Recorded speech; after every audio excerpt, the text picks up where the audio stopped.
let's talk about something else, though. Getting out of London. It's something that's been an ongoing criticism of all of the media. And I'm sitting here right now in an office in London Bridge overlooking the city of London. An awful lot of media very focused, not just in terms of where their offices are located, but also on all of the concerns of people who live in the capital city. Very different often from the concerns of people living most of the other rest of the country, whether they're living in rural areas, towns, villages, whether they're living in other our great cities of this country. Well, yesterday it was announced by Tim Davie, the new boss of the BBC, that flagship BBC shows, including the Today programme on Radio 4, PM on Radio 4 and Newsnight, will tour the regions as the corporation spends £700 million of your and my hard-earned money to try and shed its metropolitan image. We are seeing a bunch of job losses, 400 posts rebased, we're told, outside the capital, including 200 in news, and other jobs being created. But this is about, we're told, revolutionising the tone and the nature of the BBC's output. Is it enough, though, to save the BBC? Let's talk to Darren Grimes, director at Reasoned UK, a Conservative channel, who joins us. Good morning to you, Darren. Morning, Julia. I mean, you, like me, as someone who, if you walk through the BBC, the producers look at you like you're the devil. It's one of the most fun things I've ever done. But it's like, oh gosh, it's like Hitler's just walked in. Oh God, Brexiteer and someone who doesn't sign up to everything they agree with. I would have loved to have seen the faces on an awful lot of the BBC staff, particularly those working on a lot of these flagship shows, being told you're going to be kicked out of London for a while. I don't want anyone losing their job. These things don't necessarily require people to lose their jobs if what we're being told is true. But what do you make of this decision? Will it make any difference whatsoever to the BBC's output? Well, I mean, first of all, I think it's worth just noting why it is that they're doing this, right? If you look at polling by Comres for Defund the BBC, they actually found that only 1 in 5 Brits think the licence fee offers good value for money, and actually almost half complain that it's not in tune with people outside of London. So you could argue, Julia, that it's quite a laudable aim, and no doubt many comfortable lives, as you say, and new schools will have to be found for children in, God forbid, Julia, the north. Oh, good Lord. They'll be fetching the smelling salts, won't they? They will, exactly. They'll need a stiff gin before they get on in the office. But listen, at least 100 editions of the BBC's flagship show, which, by the way, is nowhere near as in touch with the views of the British people as this breakfast show is, and I will expect that fiver for you after this, mate.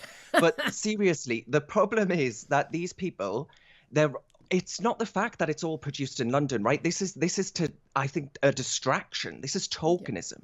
Yeah. The problem is, Julia, that the BBC, that those employed by them have the same set of identikit views. Yeah. Remain backing, liberal, probably vote for the Labour Party, even the Green Party, but you'll seldom ever find someone that would openly admit that they voted Conservative or for Brexit. No. And you've looked no further than BBC Radio 5 Live. They moved to Manchester. BBC Breakfast moved to Manchester. And can anyone, I doubt any of your viewers today, will tell me that they haven't just created a London bubble in Manchester. And that's, I think, the problem with all of this. And that's it. It's so much this is not about where they are. It's about the views of the people who are in that office. It doesn't really matter which office they're in. And this is it. It's obsession. It's anti-Brexit. It's left-wing. It's Guardian reading. They're obsessed with diversity, with climate change, social justice, all these things, most of which are just totally and utterly of no interest whatsoever to the average person. I constantly, for years and years and years, appeared on the BBC as a commentator, and they've looked at me with horror when I've said things like, wanting to leave the EU, or God forbid, things like, I think we shouldn't have unlimited mass immigration.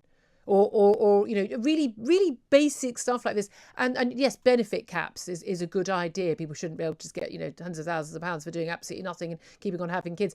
These views are not just majority views. They're actually majority views of people who vote on the left as well as people who vote on the right. Mm. And they're so out of touch. They think these are somehow extremist views, which is why they're constantly surprised. Brexit referendum was a complete surprise. The decision to vote, the 80 majority for the Tories and Boris Johnson, a complete surprise to them.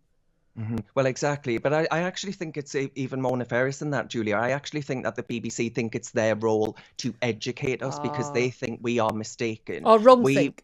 Exactly. We plebs have got horrible, racist, bigoted views because we voted for Brexit. We've got horrible right-wing views because we don't think actually that those who don't work should receive free handout from the state. And actually, look no further. As I say, that BBC Breakfast example I thought was brilliant, where Yeah. the hosts were openly mocking, sneering a Minister of the Crown because he dared to fly our flag and hang a picture of the monarch, who is incredibly popular up and down the land. And you put it so good there, Julia, when you said that the BBC wax lyrical about diversity, when actually the only diversity problem that they've got at the BBC is the lack of diversity of thought, where they think that people who share our views, and no doubt everyone listening to you this morning, they think that we are mistaken and we need to be educated. I think it's Absolutely. about time that they decriminalise, the government decriminalise non-payment of the fee, and then change the law that says that you've got to pay the licence fee in order to watch or record non-BBC. All right. Darren, thank you very much. It's always good to talk to you. Darren Grimes, Director at Reasons UK, Conservative Channel.